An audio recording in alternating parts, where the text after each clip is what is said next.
Hebrews, Hebrews. This is Prophets of Awakening. This is our evening Shabbat class, the 2nd of November, 2024. Okay, I'll be dealing with be in the book of Jasher, and I'll be dealing with chapter 71, which pertaining to Moses' time that he spent in Egypt. We're going to go over there and break it down. Okay, you go to our YouTube channel, the Prophets of Awakening, and check out our videos. We have over 1,000 or so videos that you can examine.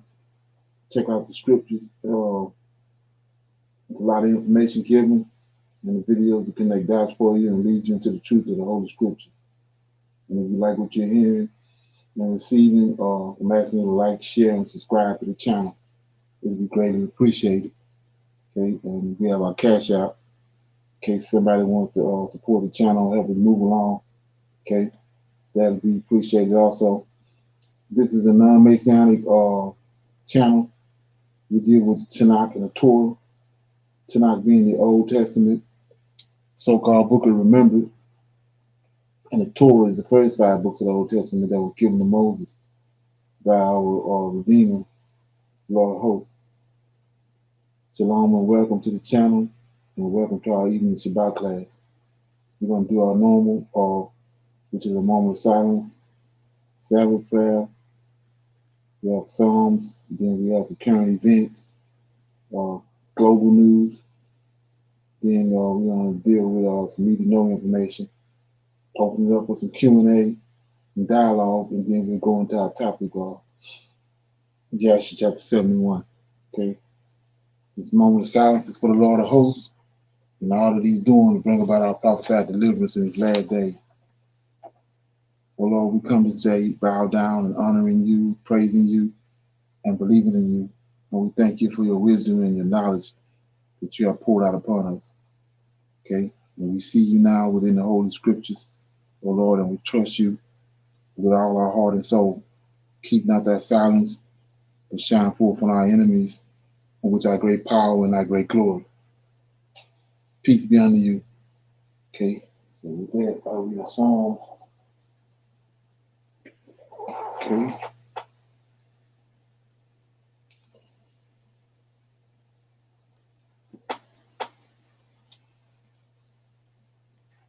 Okay. Okay, I'll read Psalms 145. It's a Psalm of David. The Lord is gracious. I will extol thee, my God, O King, and I will bless thy name forever and ever. Every day will I bless thee, and I will praise thy name forever and ever. Great is the Lord, and great to be praised, and his greatness is unsearchable. One generation shall praise thy works to another, and shall declare thy mighty acts. I will speak of thy glorious honor, of thy majesty, and of thy wondrous works. And men shall speak of thy might, of thy terrible acts, and will declare thy greatness. They shall abundantly utter the memory of thy great goodness, and shall sing of thy righteousness. The Lord is gracious and full of compassion, slow to anger, and of great mercy. The Lord is good to all, and his tender mercies are over all his works. All thy works shall praise thee, O Lord, and thy saints shall bless thee.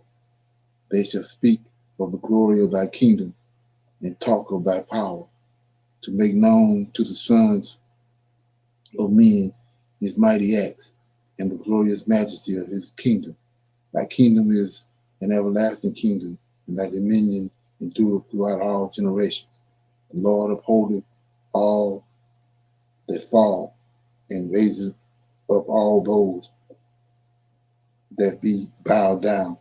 The eyes of all wait upon thee, and thou givest them their meat in due season. Thou openest their hand, and satisfiest the desires of every living thing. The Lord is righteous in all his ways, and holy in all his works. The Lord is nigh unto all them that call upon him, to all that call upon him in truth.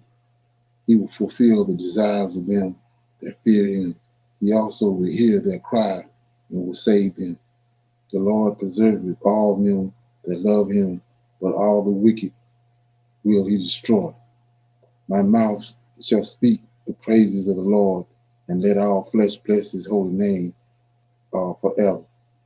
Okay, that was Psalms 145. It's a Psalm of David, and it's the Lord is gracious.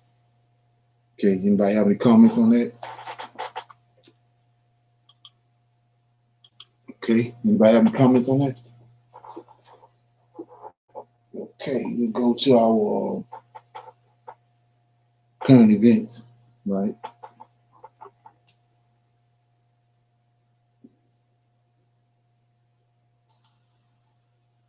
Okay. Here's the drink that will flush.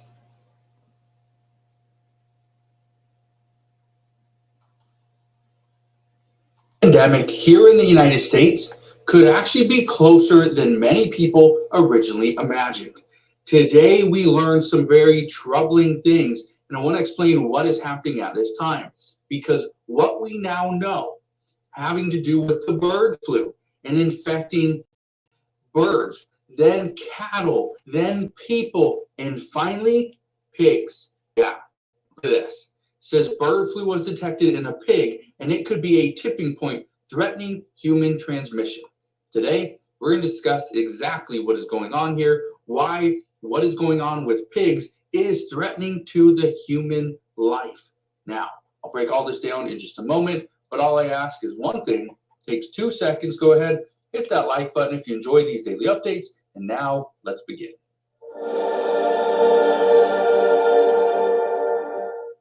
So let's begin with what is going on regarding pigs and the bird flu, specifically the H5N1 bird flu. Look at this. It says H5N1 bird flu found in a pig in the U.S. for the first time. It says the USDA said that the Oregon farm has been quarantined to prevent the spread of the virus, and there are no concerns about the safety of the nation's pork supply. And that is true. There's no concern about the nation's pork supply because this is confined to a small farm in Oregon. Now, here's the problem. This is just beginning. Look at this right here. It says test results are pending for 2 other pigs found on the farm in Crook County, Oregon, according to the USDA, while 2 other tests were negative. Here's the good news. Some of the pigs were negative. That's the good news. But the pig that was tested positive showed no signs of an illness. Here's the concern, that pigs are normally or frequently used in research, okay? One thing you need to keep in mind is that the reason why pigs are used in a lot of research is because they have a lot in common as far as like their organs, it's their body function. It's very similar. Their immune system, it's very similar to the way humans are. That's one of the reasons why researchers use pigs, is because they can predict what could happen to humans, right?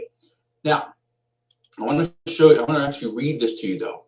Look at this right here, okay? It says a bird flu virus has jumped 1 species closer to a human outbreak. It says the H5N1 bird flu was detected in a pig in Oregon, the first instance of a swine infection in the U.S. Goes on to say, pigs get both bird flu viruses and human flu viruses, making them a genetic mixing bowl where H5N1 could gain genetic mutations that help it spread between humans. It says that's not inevitable, but I would say the concern elevated slightly with the pig infection. Goes on to say, says experts fear is that the situation could escalate. Here's how. If we see a pig-to-pig transmission, it is sustained in a sustained way, this will be very concerning. Okay. Now, where do we go from here? Well, here's the concern. The concern that we are facing right now is that we went from bird flu was killing tens of millions of birds, okay, all over the world. And this has been going on, it's been going on for years, but it really picked up in like 2020, 2021, where we were seeing the price of chicken went through the roof, price of turkey went through the roof, eggs were like up to 300%. It was insane. We also know there's been, tens of thousands of sea lions in South America that have been killed as well. Now cattle is a huge concern. People don't even want to eat beef simply because they're worried that what if it does contain bird flu? What if they get sick and actually die as a result? Some people are just swearing off of any type of beef. Okay. Okay. Anybody heard anything about that? Comments? No, sir. Shalom. I haven't heard about it, but this is around the time that now they're talking about the vaccination and getting viruses. So it's no wonder they're speaking on it.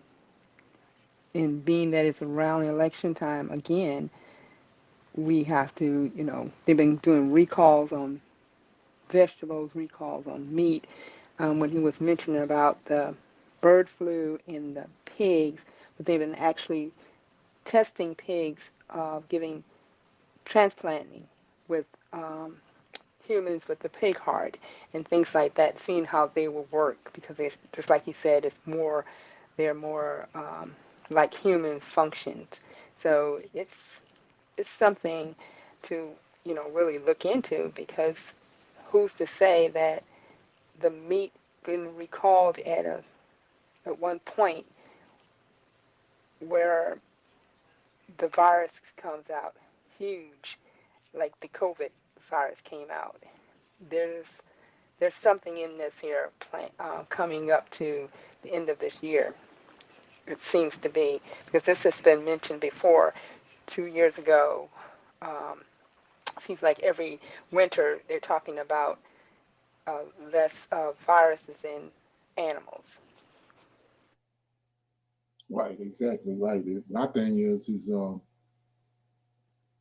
how does this bird flu show up in one pig way in Oregon? How did it get there? You know what I'm saying? That's crazy right there. That's a dead cat on the line. Okay. Just concluded BRICS summit in Kazan, Russia. Following the summit, images released by the official BRICS website revealed a symbolic currency note that was presented to the president of Russia, Vladimir Putin, for his role as the current BRICS chairperson.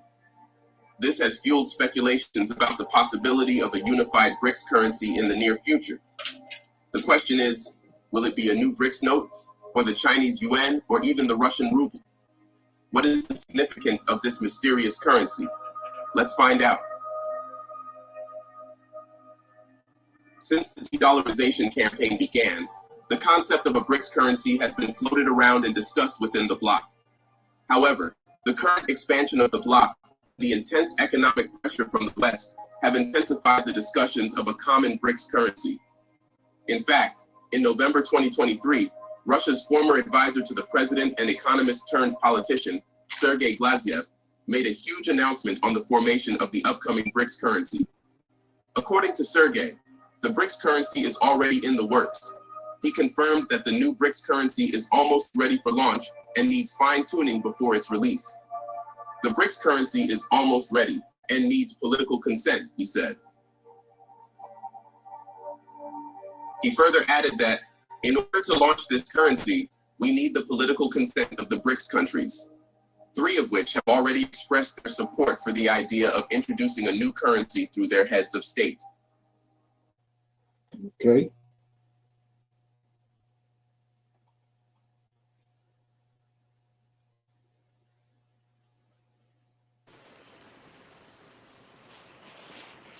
Somebody got something? Yes, sir. I mentioned before, what was on my mind is that once this currency come BRICS Summit. about, Now, what's even going though to the be on Oh, it? currency one was minute. not officially All right, released, go ahead. the symbolic currency given to Go ahead. As far as the currency that they're working on, and everyone's going to join in with that one particular currency, would it have the head of Vladimir Putin on it, and then on the back the BRICS nation or the lettering for BRICS, you know, with the countries that joined with him? There's always a leader out of the pack. So would he present himself as the one whose face is on this here new currency? Because they can't place everybody on it. Right, right. I'm looking at it right here on this video. But I'm quite sure you can like Google BRICS currency, what it look like. It probably gonna show it to you. But on here, he's not on there. It's got some kind of New World Order looking sign on the front. I don't know. And yeah, it don't have any images of no person on it. Yeah, so yeah, Yes, because I'm thinking, because the way that they're talking about all the currency and how, and he jumped on it first, that need to have one currency for everything. right, Yeah, so again, like I said, there has to be a leader, and I don't think that they're gonna, like, they can show that one coming out as a misprint. We did a misprint, and we have to use this here for now, and then we'll do it again later with something. It just seems like, when you get that feeling something is about to be shown in one way, but like they said, throw the rock and hide your hand. Put it out there, thinking that that's going to be how it is. I just got a feeling about that. okay. Say a little more of this. President Putin might just be proof that a BRICS common currency is in the works. But before we go into the details of the proposed currency, the question is, why does BRICS want to create a common currency? The need for a common currency stems from BRICS' mission of reducing reliance on the US dollar, strengthening trade links within the bloc, and exerting greater control over their financial policies. You see, the US dollar has been the world's reserve currency after World War II, and this has allowed the US to exert significant control over the global financial system. Most of the time, this control has affected other countries, especially those in the global south as well as those that are not allies of the West, negatively. This is the major reason for the formation of the bloc, seeking an alternative to the current global financial system dominated by the West. BRICS has been committed to destroying the hegemony of the West. But BRICS' stance intensified following the Russia-Ukrainian war, which led to the United States responding by hitting Russia with sanctions and freezing all its assets.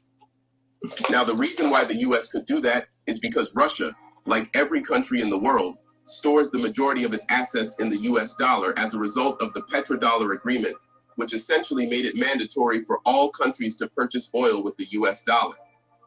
This agreement practically cemented the United States' status as the world superpower, because at the time the agreement was made, the dollar had already risen to prominence as the reserve currency of most countries.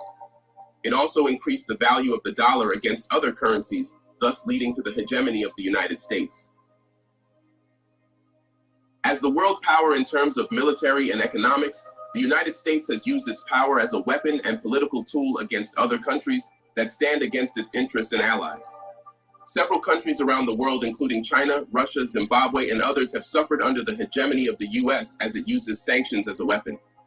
The case of Russia made it glaringly obvious to the world that if it could happen to Russia, it could also happen to them.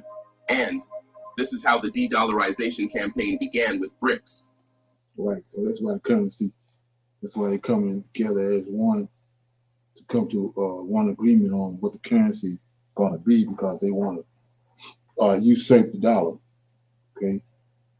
And like he said earlier, it's already in print.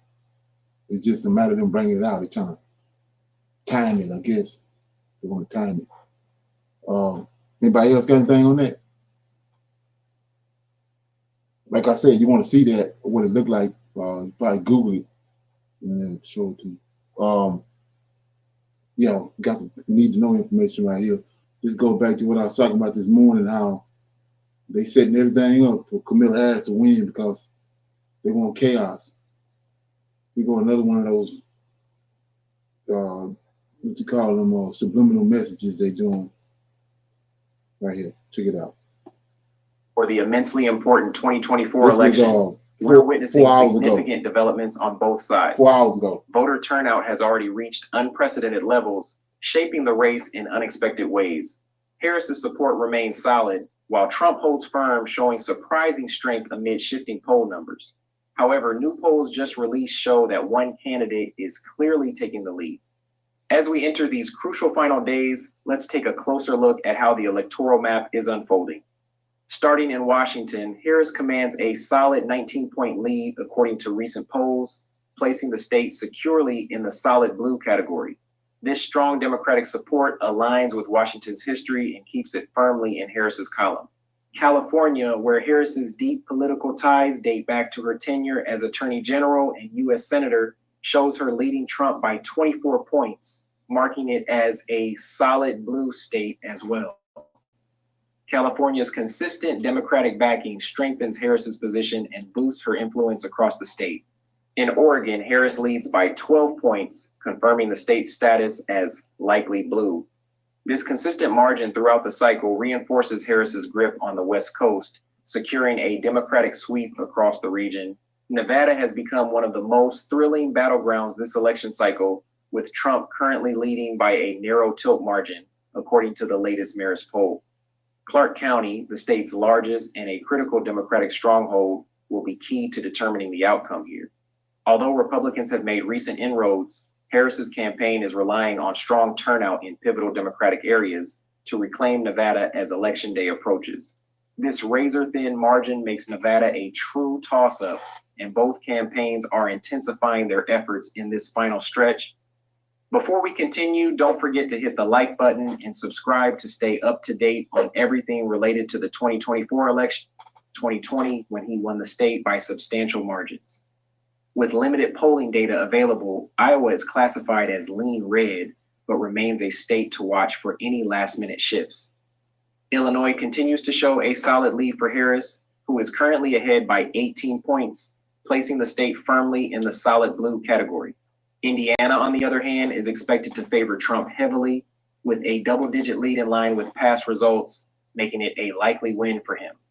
In Ohio, Trump leads by 8%, though his margin Trump leads by an average of 1.5% in current polls. If Trump wins Georgia, he strengthens his path significantly, flipping both Georgia and Arizona back to red, along with success in other battlegrounds like Pennsylvania, could solidify his victory. For now, Georgia remains in the tilt red category, contender poised to secure the electoral votes needed for victory. Record turnout in pivotal swing states has given her campaign a significant boost, solidifying her position not only in contested battlegrounds, but also in some traditionally red areas. Harris's lead in the critical blue wall states, highlighted in the Marist polls, is likely sending the Trump campaign into a frenzy. With the momentum clearly in her favor, the GOP faces mounting obstacles to shift the race's trajectory, setting the stage for an intense battle as Election Day nears. Keep in mind, this is just a projection based on recent polling data and trends, and things can shift quickly. Make sure to stay informed, check multiple sources, and follow updates as Election Day approaches. So, from what he was saying is, as of today, if it was held today, she'll win. That's what he said. Okay. Ain't that something? So, like I said before, you can read the tea leaves, you can see what's going to happen, what direction it's going in. Anybody have any questions, comments on that? And what they think about that? Okay.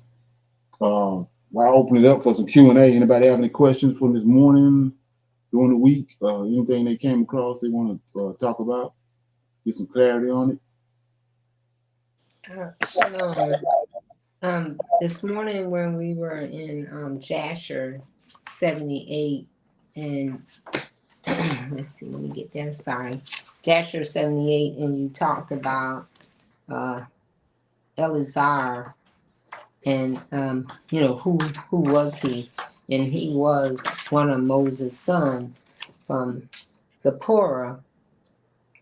And when I looked it up and started researching it, it talked about Moses saying that he didn't have any sons, and God had made him that covenant that he would inherit so many nations through his lineage, that it'd be like the stars and the sand on the sea, and you can't count it. So when he had the first son and he named him Gershman, it said that he named him that because it meant a foreigner in a foreign land. Right. And he felt like an outsider because he had run from Midian after he had killed and everything. And so when he had that second son, and they talk about it in Exodus 18:3-24, he named him Good is my help, from the Lord, because the Lord of hosts had saved him from Pharaoh. Right. And so he had these two sons. So when he had to go back to Egypt, Jethro, as we talked about early on, came and got his daughter and took the daughter and his grandkids back to their hometown. And so, Moses and Aaron was left to go without them, but he had intended to take them with him. And then once that was over, and Jethro had brought his sons and his wife to him on Mount Sinai, I was just kind of researching it more to see, Moses was one of the great prophets, and he had sons, but they didn't talk about his sons up until the time when Eleazar had to go find a wife for Isaac, and then they kind of talk about him a little bit. But in the research, it talks about how Aaron and Moses were brothers, and Aaron's lineage and his kids were going to be of the priesthood and visible and out there, but Moses' kids were not. But they were going to be the lineage. They were going to be, having so many children out of the Levitical generation that it'd be numerable, and you can't count. So Eleazar was important, but it just what the two sons were important, but they just weren't as important, visibly seen or talked about in the Bible in the Old Testament as Aaron's sons, because that was the prophecy, and that was what the Lord of hosts wanted to have happen with Moses and Aaron. So it was a good little research that I found those things out. Right. He got a covenant with Aaron, just like he had a covenant with David. That's the reason why all the rest of the Levites are priests, but Aaron's lineage is the priest, right? And all the rest of them are Levites. So you can always get the high priest can always come out of Aaron's lineage. That's the reason why it's a difference in them and the rest of the Levites, is because of the covenant he got with the Lord, whole God with Aaron. Yes, sir. Thank you. Right. Okay. So with that being said, anybody else have anything? Okay. We're gonna go to this. I got something I want to shine a light on. It's I don't know if anybody heard anything about it, but I think if I'm not mistaken, Iran then attacked Israel already today. If I'm not mistaken, but I'm gonna play this. Yes, sir. I think I heard this.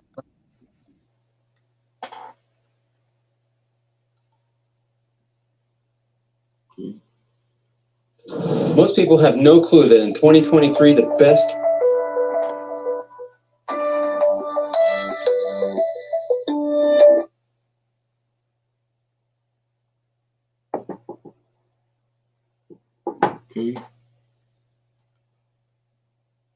today issuing a threat against both the U.S. and Israel, saying that he will deliver a, quote, crushing response over attacks on Iran and its allies. Now, just a week ago, Israel did launch an attack on Iran, hours of strikes, weeks after Iran fired those 180 ballistic missiles at Israel.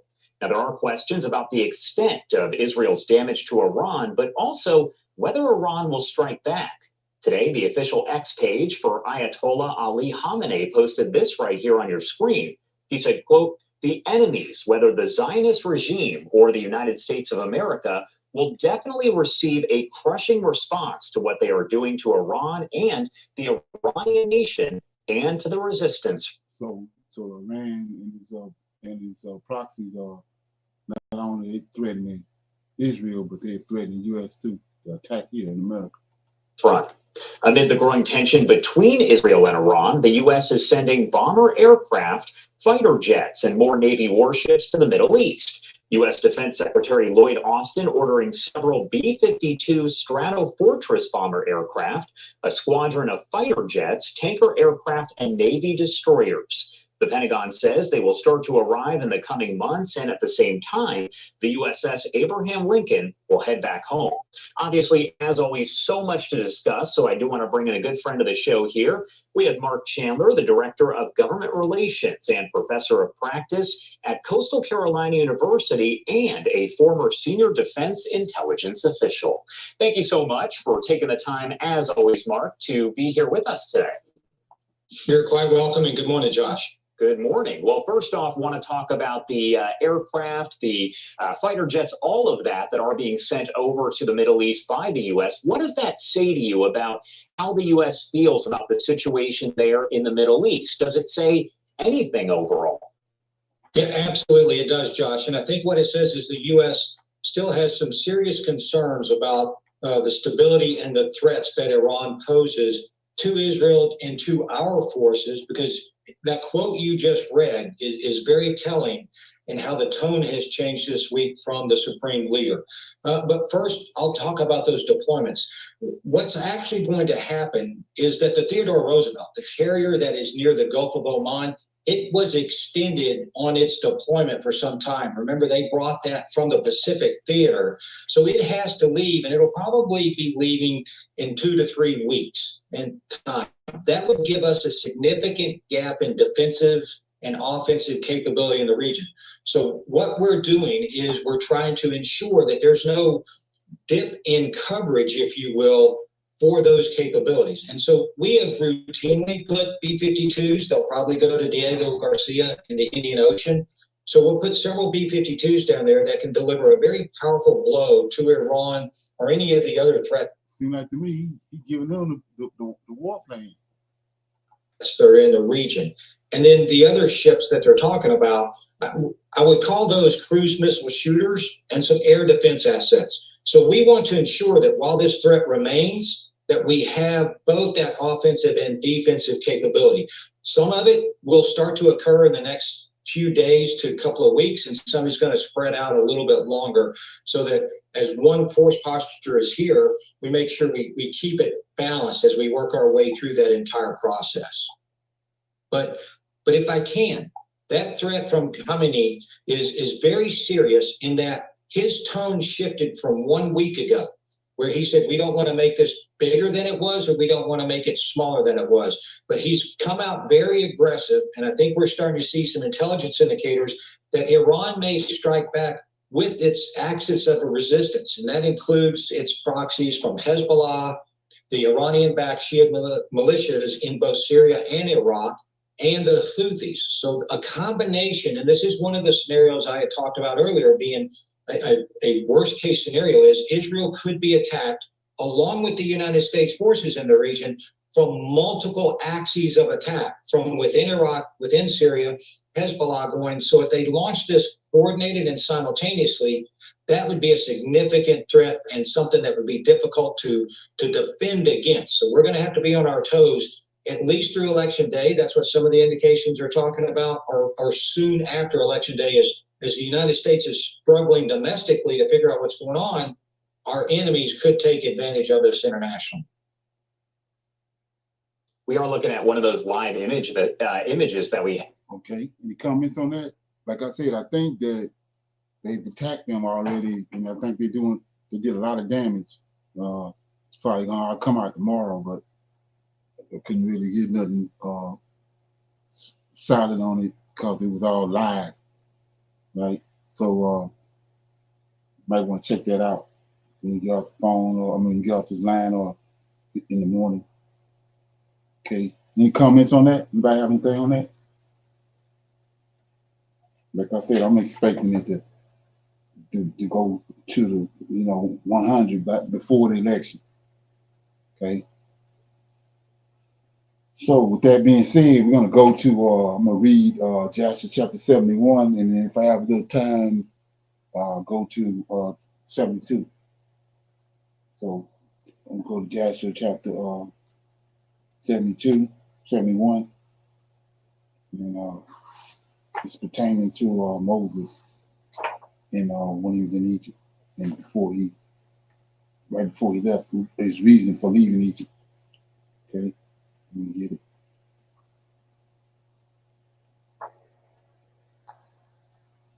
Okay.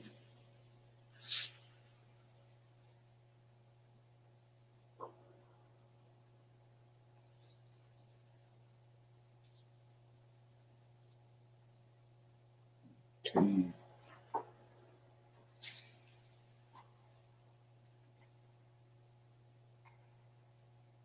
Okay, I'm in Jasher chapter 71. And when Moses was 18 years old, he desired to see his father and mother, and he went to them to Goshen. And when Moses had come near to Goshen, he came to the place where the children of Israel were engaged in work. And he observed their burdens, and he saw an Egyptian smiting one of his Hebrew brethren. And when the man who was beaten saw Moses, he ran to him for help. For the man Moses was greatly respected in the house of Pharaoh. And he said to him, "My Lord, attend to me. This Egyptian came to my house in the night, bound me, came to my wife in my presence, and now he seeks to take my life away." So, do that ring a bell for anybody? Do that ring a bell? Ain't that what Cain's descendants, the giants, is doing before the flood? Go to a man's house and go in and rape his wife in front of him? Yes, sir. Yes, sir. Pillage the home and take advantage of the wives. Right. So I've been telling you all the time, Mezarine, the Egyptians are giants. It's going over a lot of people's head, but here you go right here. This is a confirmation. And when the man who was beaten saw Moses, he ran to him for help. For the man Moses was greatly respected in the house of Pharaoh. And he said to him, "My Lord, attend to me.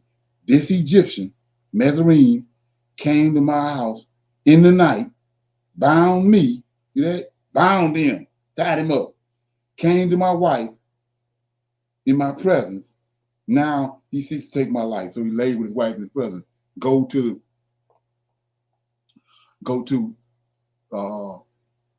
Noah's situation after the flood. See, they saw Noah naked. Noah's over there been drinking. Japhet came in there and slept with Noah's wife while Noah was there. And then left. And then Ham and Shem came in and covered up. Then Noah cursed the baby. He knew that it was the baby from that action. It was a baby in her womb. And he cursed Canaan. Canaan wasn't on the boat. Canaan came about that when this situation happened. And so, like I said before, they telling you it's either a lie or they telling you that Mezrine is in Ham's lineage. So if Mizraim and Ham lineage, and he a giant, then Japheth had to do the same thing to Cain, to Ham. He had to go in and mess with Ham's wife. Because you got Canaanites, we already see that the Canaanites is giants. There's all kind of giants in the land of Canaan. They came from there, from right here. And then Mizraim, Ham got a giants in his lineage. So he had to do something with Cain. Okay, let that friend maybe, that, like I said, that'll be another rabbit hole to go down, search out. So anyway, he says 3. Well, let me do this right quick before I do that. So for people that don't know, okay, let me get it. Looking for my book of Adam and Eve. Yeah, here you go. So show you what I'm talking about.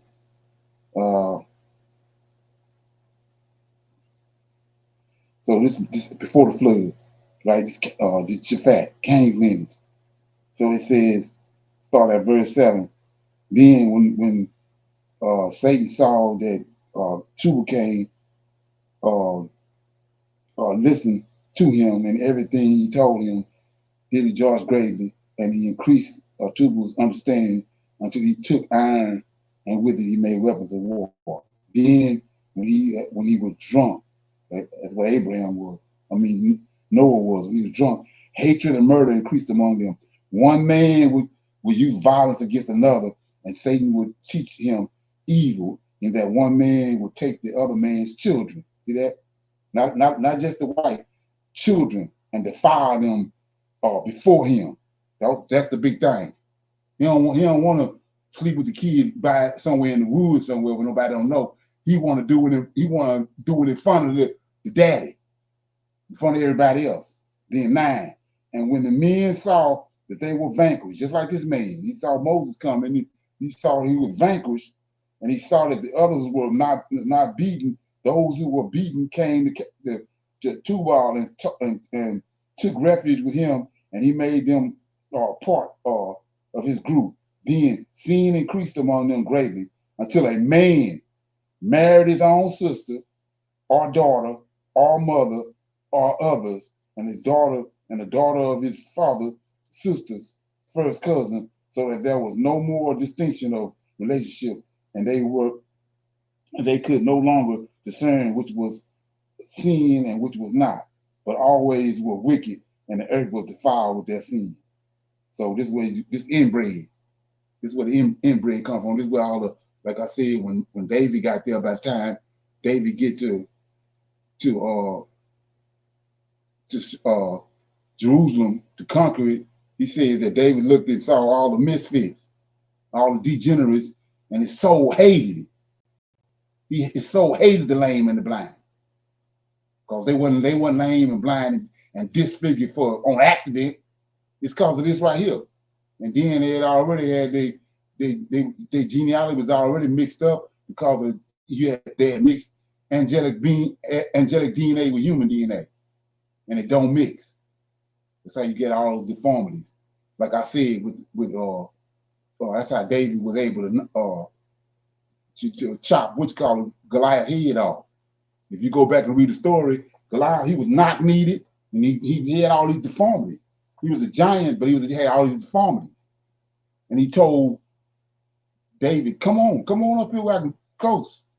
See what I'm saying? He trying to coach him up close because he's not agile. You can see today, you get all the people you see that got height on them, they ain't right. They're not that agile. They got deformities and they dysfunctional. And that's where it's coming from. So he ain't finna send nobody to come heal nobody. I'll lay no hands on them. Okay? That's a concoction. Right? All those deformities coming from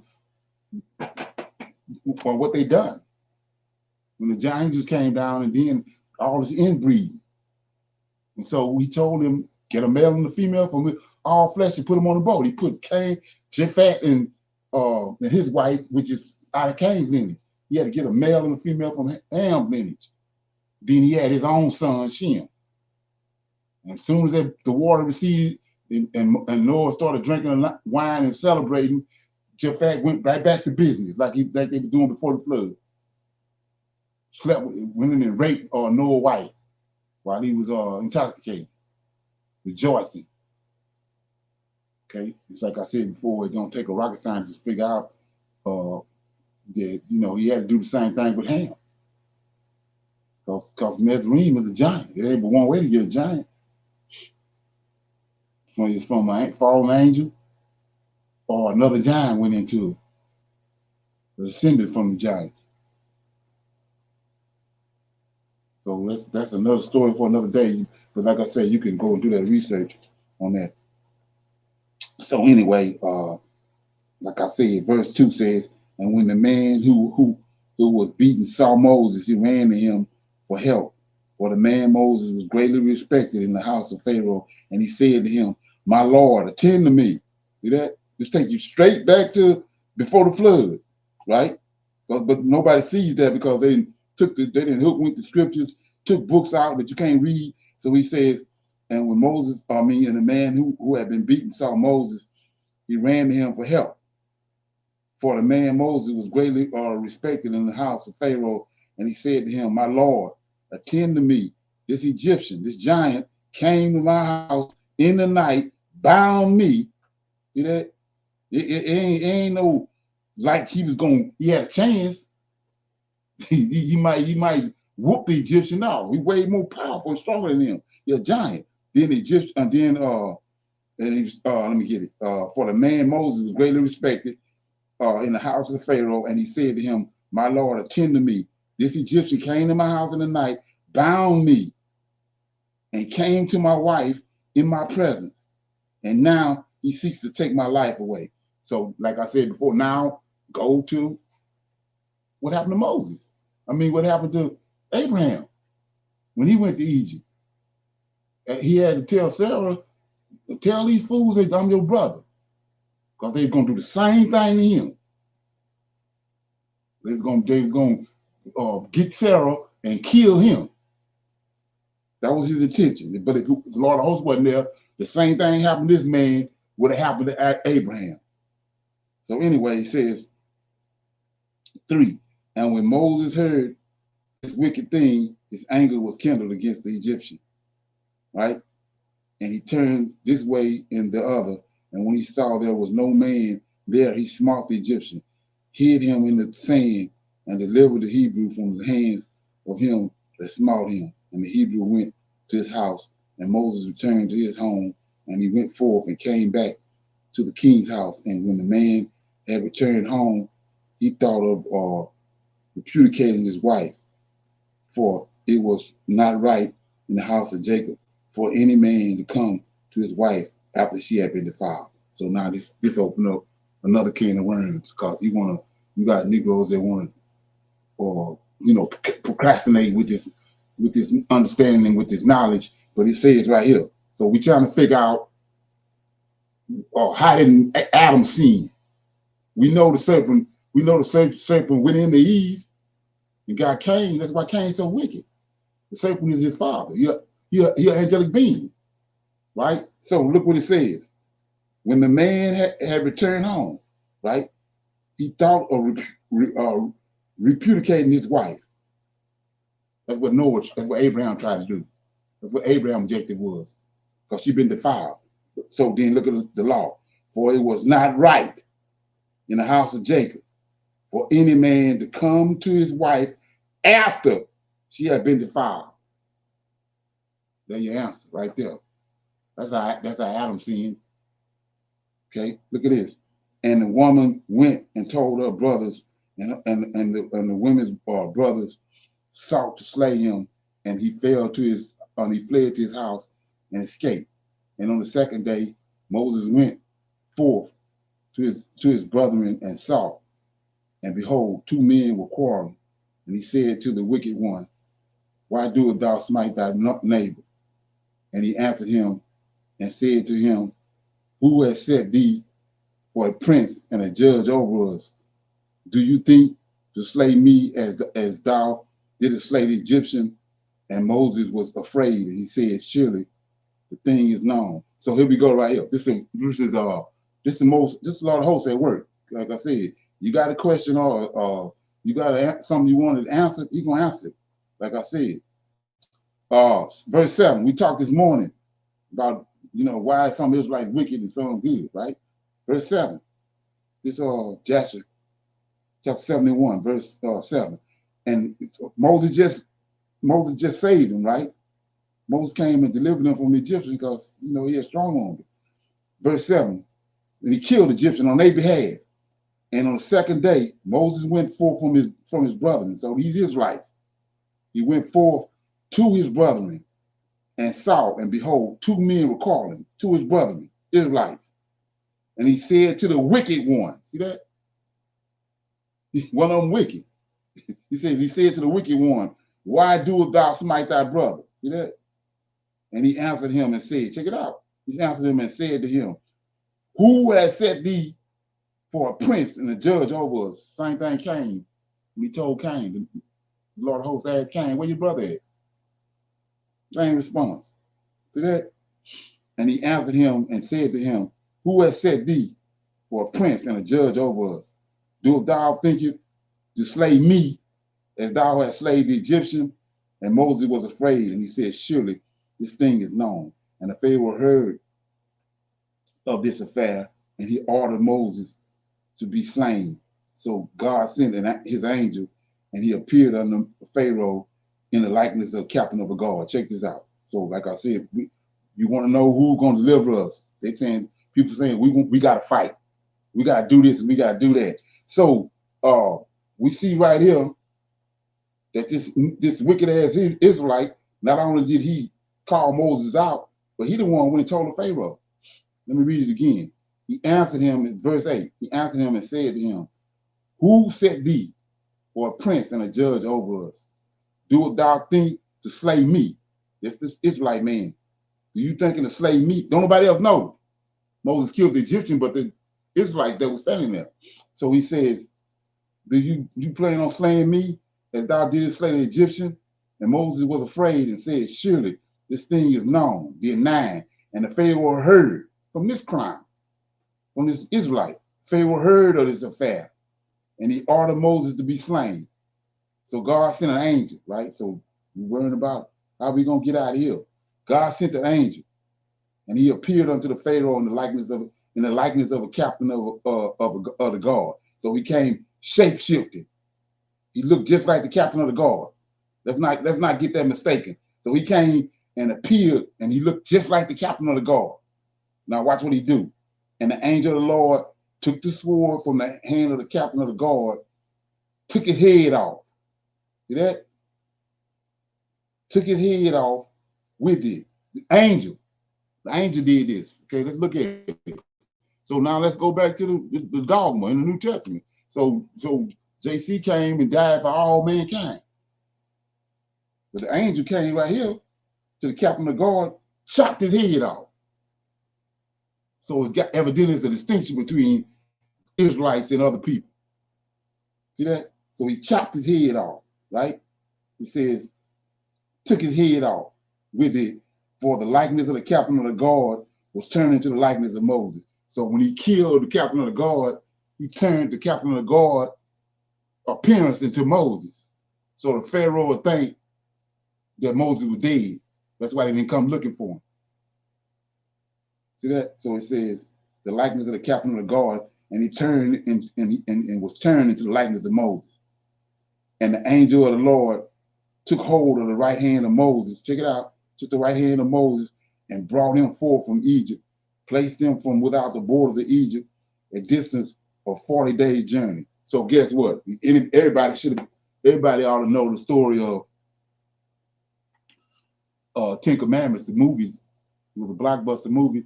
So in the movie, Jethro Daughters was coming.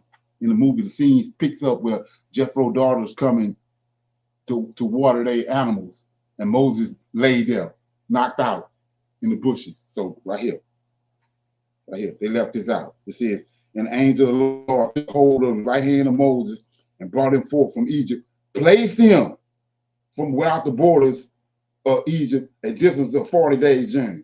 So that's the part they left out, the most important part. The angel brought him there, laid him right there where Jethro's daughter was at. Come on.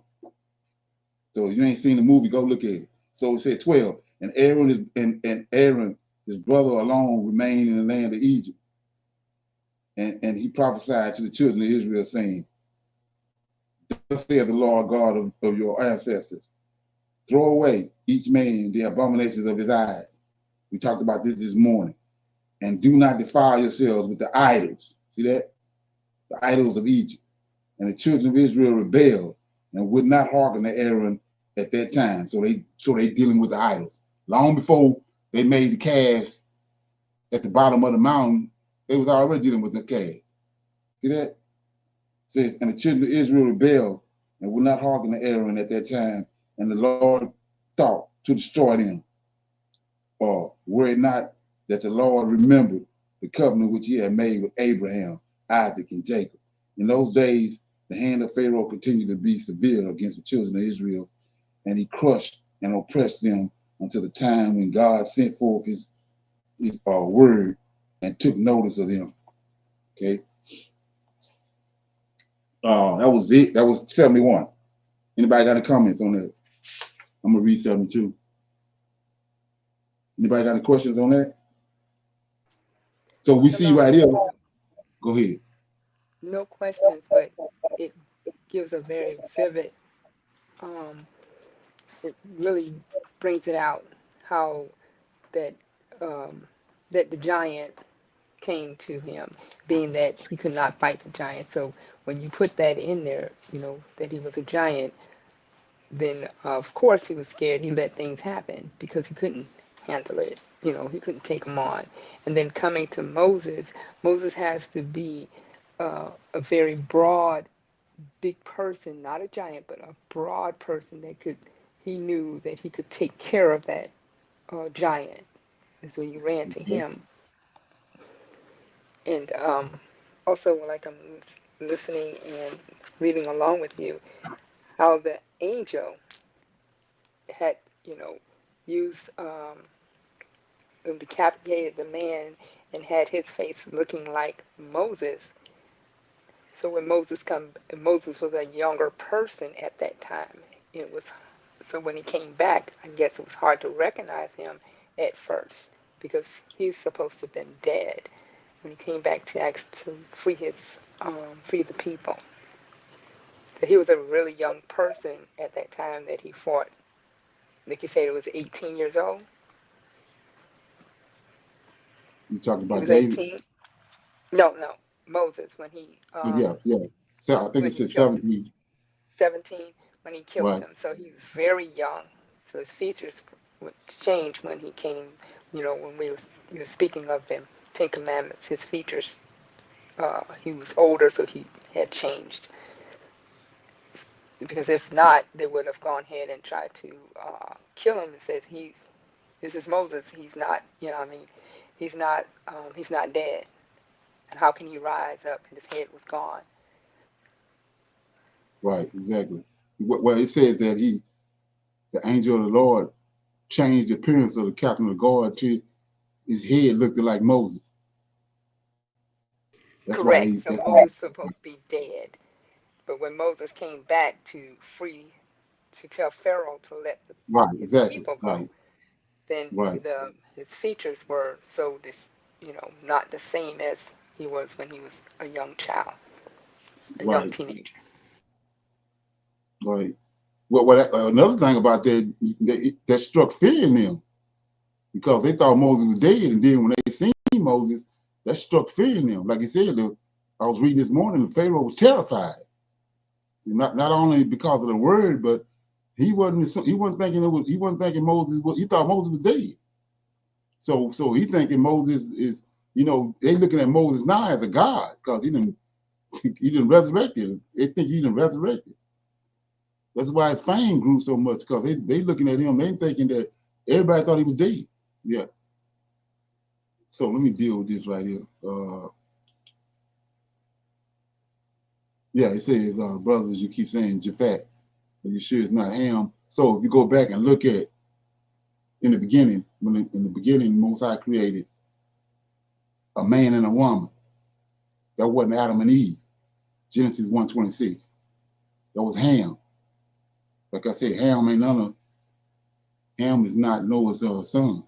So that was the 6th day man. He created a man and a woman on the 6th day. When Adam was formed, Adam and Ham had a woman with him. This man on Genesis 1:26 got a woman. That's the 6th day man. The help me. Right? They help Adam after he gave him dominion on the earth. And then serpent came and slept with Cain, Japhet. That's how you get Japhet. Japhet is out of Cain's lineage. He wicked as hell. I just read in the book of Adam and Eve where what Japhet family, what Japhet was and Cain's sentence was doing before the flood. And what they was doing is what brought the flood. So Japhet and Cain's lineage was raping women. They would go in the man's house and bound him and rape his wife and his children in front of him. So when he told him to get a male and a female from all flesh, he had to go get a male and a female from Cain's lineage, a male and a female from Ham's lineage. And they got on the boat. When the boat receded and the water came off, Japhet picked right back up what they was doing before the flood. He the one raped Noah's wife. And so when you look at it, this is what they hiding. This is the European and the Anglo-Saxons, this their lineage. They done hid this all the way through the scriptures. And one of the ways they hid it was saying that the Ham, Shem, and Japheth is brothers. But we don't see nowhere in the scriptures where no one particular man having boys all different colors.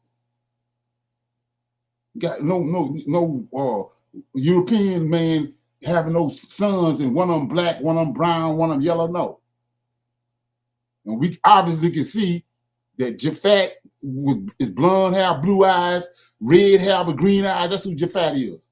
There's no way in hell that he's Noah's son. And then we look at Ham. You look at Ham and Shem. They not. Ham is blue black. And then you can look at their cranials and their skulls and all that. You can see when you see an African, you can tell what an African is and what an Israelite is. It's a difference. They got a hue, but you can tell the difference. And the reason why you see those differences is because they ain't no kin. But this is a lie they done told us, that they was all brothers. So you say, why tell that lie? Because you done brought JC on the scene. Now JC supposed to die for all blood, all mankind. So now you putting everybody together like they all came from one blood. But they didn't all come from one blood. That's what that's all about. They setting the narrative. They started moving stuff around to set the stage for JC because to make what they saying about him fit. But we know the giants ain't come. Ain't nobody dying for no giant. Ain't nobody coming on the earth and die for no giant. Right. They men. So you saying that he came and died for all mankind? No, giants is men. They just big as hell. So that's a lie from the pits of hell, and that's the reasoning behind it. Behind taking out the books, all of that was because of this cover JC tracks. Like I said today, you can look right around you. Go to the restaurant. Them people ain't no kin to you. Look at their genealogy and they phenotypes. They ain't no kin to you. That's a lie from the pits of hell. Okay. Yeah. So anyway, So, Brother Leonard, I have a question. Reading from the chat, right? He's saying yes, Noah was a giant, so his sons were exposed to the gene. So where we read in the book of Enoch where it tries to make him into an albino, right? But I have never heard of Noah being a giant. I'm not. Yeah, everybody say that. I mean, there's a lot of people say that. That's going around. Oh wow. Yeah. Another one is another one that's tied to that is that in Genesis chapter 6, when it says that sons of God came down and slept with the daughters of men, they saying that those are Sethians, which is Seth children. And the reason why they saying that they're the sons of God because of when Adam was formed, Adam was the son of God. Okay. Right? Yes, sir. But that's a lack of understanding. Like I said, the Most High said he gave the oracles and the understanding to the Israelites. He didn't give it to nobody else. So how you get ain't but one way to get a giant. An angel had to come down and sleep with a woman. Yes, sir. Right? So if that's the case, then Noah defiled. But he tells us that Noah was perfect in his generation. Why was Noah perfect? Say that. Why was Noah perfect? Because he hadn't been defiled. He hadn't been defiled like everybody else. It was him and Shem. And Shem and his wife and Noah and his wife. They had been defiled. And Ham and his wife. They hadn't been defiled. But so that's why they was put on the boat. Matter of fact, like I was saying, that's the reason the flood came when it did. The flood came when it did because it was eventually Noah was gonna get defiled. It wasn't gonna be nobody on the boat nobody to get on no boat because they all was gonna be defiled. So you say, what are you talking about? Well, go to Israel. Why we ended up over here? Because the Lord came down and he said he looked over all Israel. It wasn't no man that he could use to save them, so he cast them out. Okay.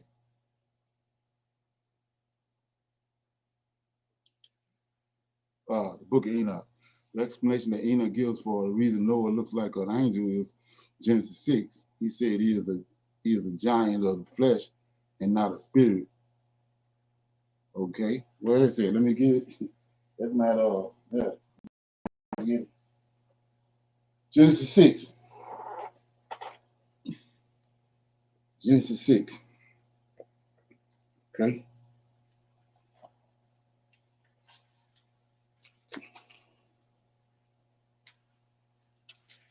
Okay.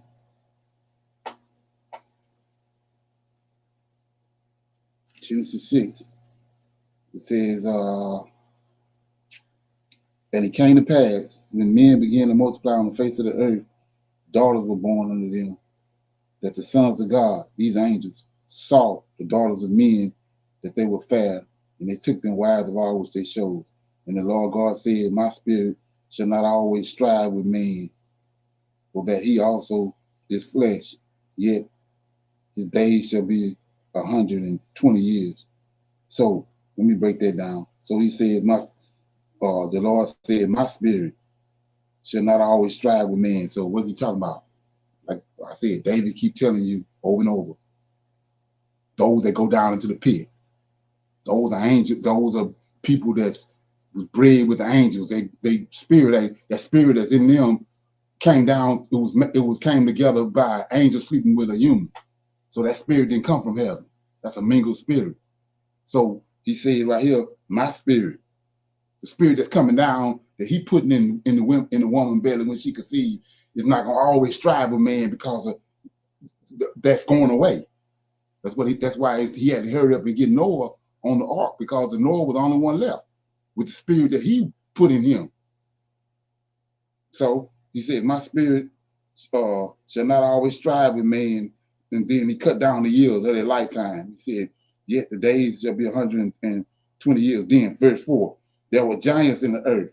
Check it out.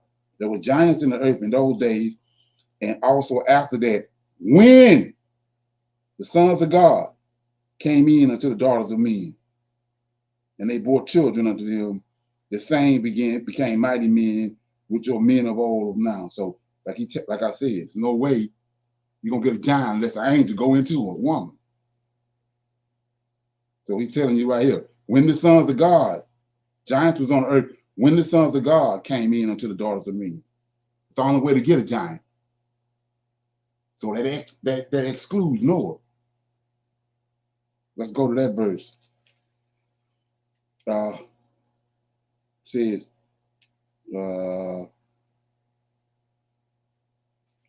get it. These are the generations of Noah. Noah was a just man and perfect in his generation. This is 6 and 9. And perfect in his generation. And Noah walked with God. And Noah begot 3 sons, Shem, Ham, and Japheth. So Noah was perfect. So what are you talking about? He's just like Adam. He ain't been defiled. Okay. Any questions, comments? A question, Shalom. Question: Noah's wife. Did they ever say where she's her who she's descended from? Huh? Noah's wife. Do they mention anything about her descendants, where Yeah, she came from? in Jasher it tells you he married if I'm not mistaken, he married one of Canaan's daughters. A daughter from Canaan, if I'm not mistaken. Somebody can find that, but it's in Jasher around chapter 3, 4, or 5, or somewhere in there. But he married Canaan's daughter. Same way with Noah. I mean, with Abraham. Abraham married Sarah, and everybody's saying that was his sister, but when you look at how he went up to his they had the same, let me see how they go. They had the same father, but not the same mother. Yeah, so anyway, back to this thing right here, this yes, in spirit, right? He said in spirit. So you got to go back and look at that, because it says when the Most High created Adam, he formed him, the flesh. The flesh mean everything. That's why when he formed him, he says, Noah was perfect, because he got the DNA from the same flesh that he formed from Adam. So Adam was laying there when he formed him. He made the body. It's a form there. It's a creation of the Creator, of the Most High. Then he breathed the breath of life in him. That's all one soul. The flesh and the body all is one. If you got angelic DNA in him and a giant body, it's defiled.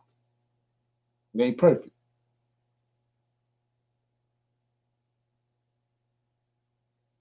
Okay. Brother Leonard, Jasher chapter 5 talks about Noah and his wife, Naamah. Jasher chapter 5. Yes, sir. Okay. Jasher chapter 5. Yeah, exactly. Yes, So sir. let me get chapter 5. Let me get it.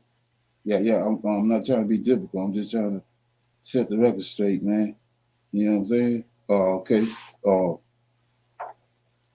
Verse 13, and Noah was a just man. He was perfect in his generation, and the Lord chose him to rise up seeds from his seed upon the face of the earth. And the Lord said unto Noah, take unto thee a wife and begat children. Yes, sir. What verse is that? I started with verse 13, sir. Okay, so it says, and Yes, Noah sir. was a just man. Same thing I just read over there in King James. Noah was a just man, perfect. He was perfect in his generation, and the Lord chose him to raise up seed from his seed upon the face of the earth. Why? Because he ain't been defiled. He's just like Adam. That's why he dealing with him. 15, and thou shalt raise up seed, and thy children with thee in the midst of the earth. And Noah went, and took a wife, and he chose Naamah, the daughter of Enoch. Yeah, Enoch, daughter of Enoch. And she was 580 years old, and Noah was 400. So she was 100. She was almost 100 years older than Noah. Yeah. So you say, what you talking about? Well, here go another trick right here. With they've been weaved in the scriptures. Well, this the Lucifer. You can say. So it says in verse 14.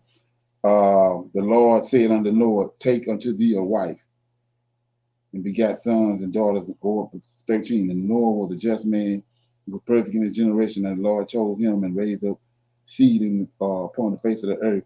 14. And the Lord said unto Noah, take unto thee a wife, beget children, for I have seen thee righteous before me, and in this generation thou shalt raise up seed and thy children with thee in the midst of the earth.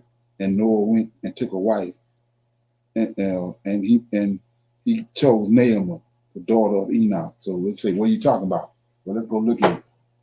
Go to Genesis chapter 4. Genesis chapter 4, verse this Cain's descendants, verse 20. And his daughter, and it says, and I'm gonna start at 20. Ada bore Jubal, and was the father of such as dwell in tents, and such as have cattle. And his brother's name was Jubal. He was the father of all who handled the harp and the organ. Then 22, Zillah, right? He's Canaan, out of Adam's lineage, right? Lamech crossed over into Adam's lineage, and right here he married Canaan 2 daughters. That's in Jasher. Okay, it says, and his brother's name was Jubal. He was the father of all that such a handle and the harp. They handled the harp and the organ. Then 22, Zillah. She also bore Tubal-Cain. Check it out. An artificial of every artificial and brass and iron. And his sister name was Naamah. So Tubal-Cain got a sister named Naamah. See that? Yes, sir. So they trying to hoodwink us. We already know we got 2 Enochs, we got 2 Lamechs, we got 2 Methuselahs. Now we see we got 2 Naamahs. See that? And then, Yes, sir. then when you go to the book of Tubal-Cain, because he got a book, you go to the book of Tubal-Cain, and you come to find out the city that Cain built, the city of Enoch, was named after his son. That ain't the same Enoch we know from Adam's lineage. That city was wicked as hell. Those fallen angels was coming down in that city. The fallen angels and the giants and everybody and their mama was raping Naamah.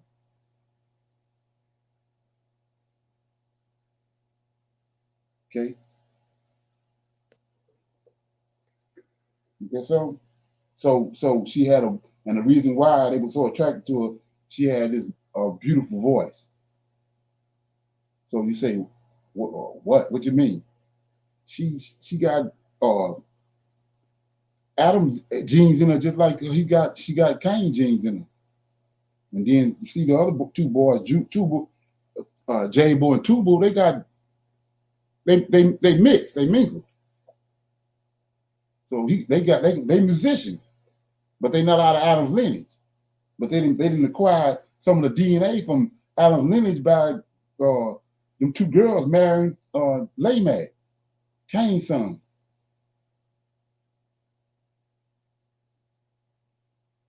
And like I said, you got to you know the Esau and the people that did all this hoodwinking the whole time. If you never come to terms with that and figure that out, they standing there 2,000 years ago. They still standing there with their finger in your ear. If you don't understand this, come on. Okay. Where we was at? Did I read all of 72? I did, right? Did I finish 72? Yes, sir. Shalom. No, sir. No, sir. Yeah, It okay. was 71 you finished. Yeah, I finished 72 too, I think. All the way to the end of, let me see. We're talking about Cush in the family. We haven't got to them yet. Jasher 72. It's speaking of the children of Cush. We haven't gotten to that.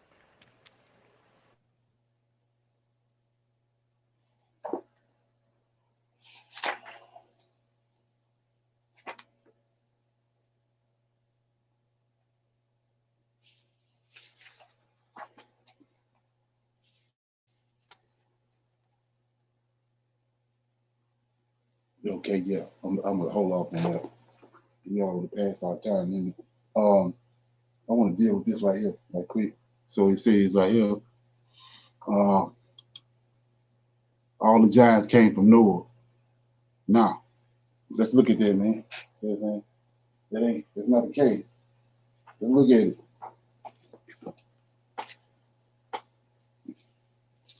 Go to Genesis chapter 10. Okay. Go to Genesis chapter 10.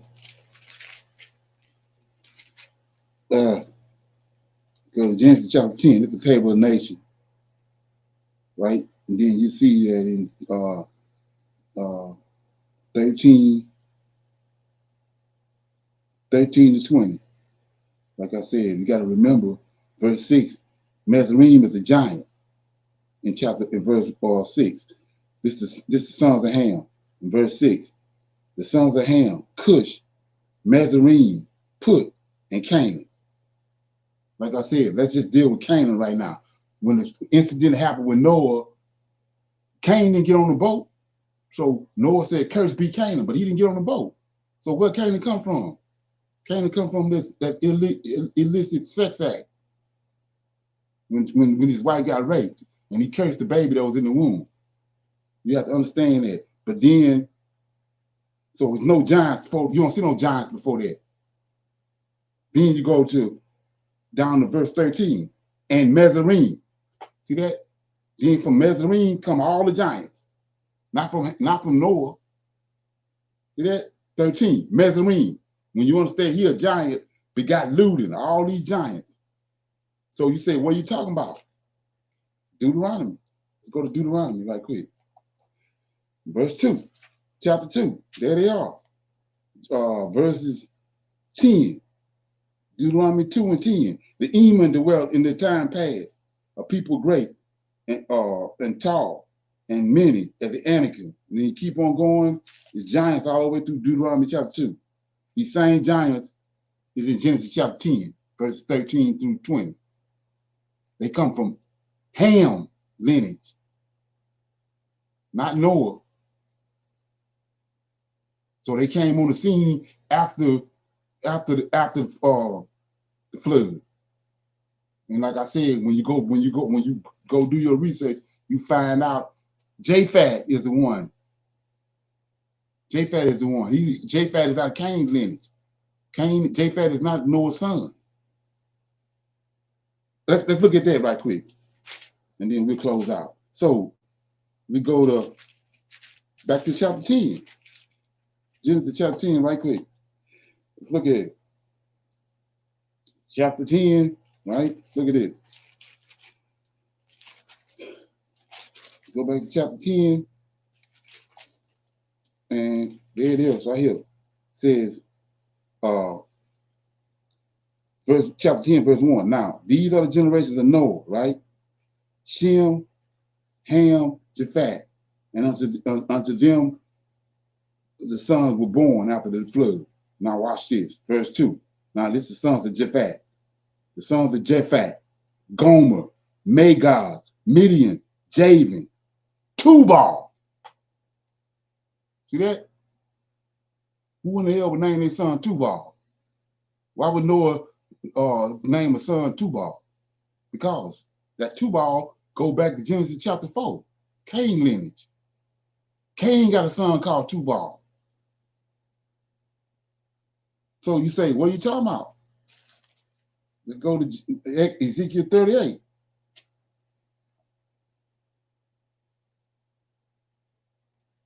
Ezekiel 38, okay? 38, verse 1. This is the Lord of hosts. He says, and the word of the Lord came unto Ezekiel, saying, Son of man, set thy face against, see that? So against, that means that they can't be kin to Noah. He against them. He says, God, the land of Magog, the chief prince of Meshach, Tubal. There you go again. So where that Tubal take you? Straight back to before the flood, Noah's Japheth's lineage. He came through the flood. Say, but one way he came through the flood, through Japheth. Japheth got a son called Tubal.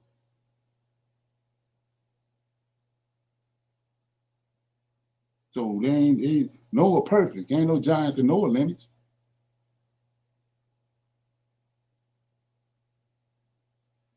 It's after the land, after they was divided, the land was divided up by their lots. It's when the giants popped up on the scene, and Japheth is the culprit.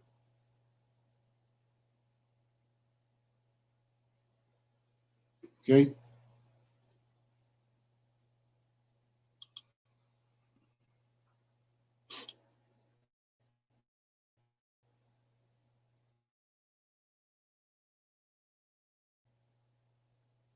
Oh, it's deeper than that.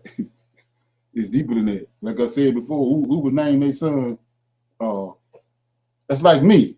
Why in the hell would I name my son Donald Trump?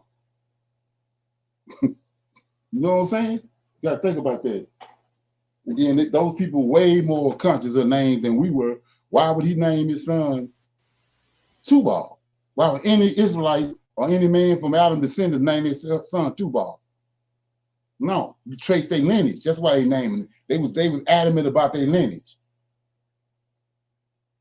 A prime example. Let me get this, then we'll close out. Let me give you a prime example. I'm in chapter 10. I think it may be 11. Let me go right here right quick. So I'm in Genesis chapter 10 right quick. Let me get it. Chapter 11. And this is where the lineage, Shem lineage, right? So I'm gonna start reading that this Shem lineage, chapter 11, verse 10 says, descendants of Shem.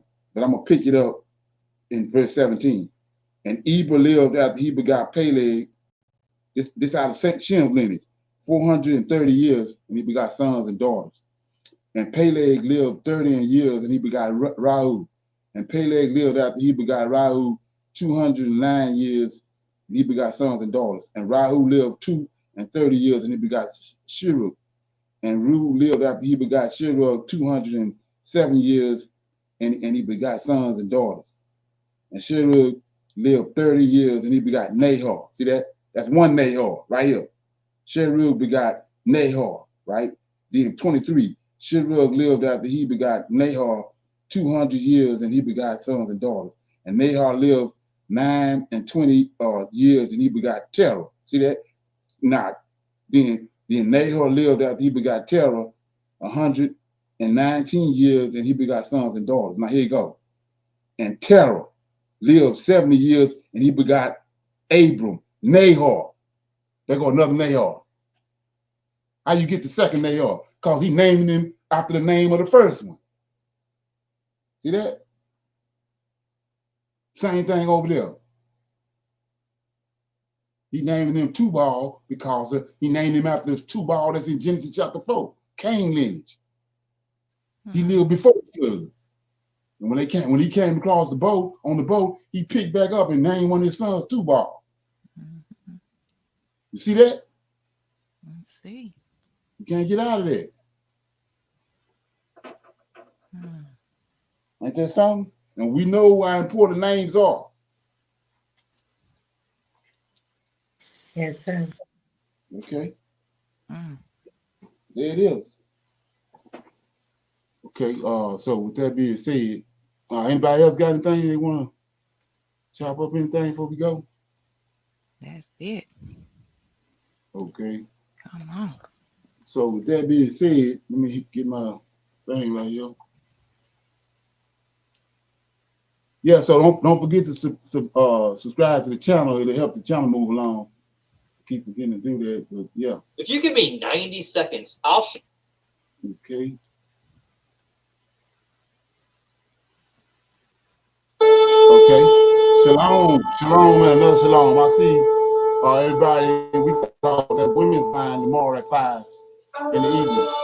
The men can come in through YouTube. Shalom. Shalom, everyone. Shalom.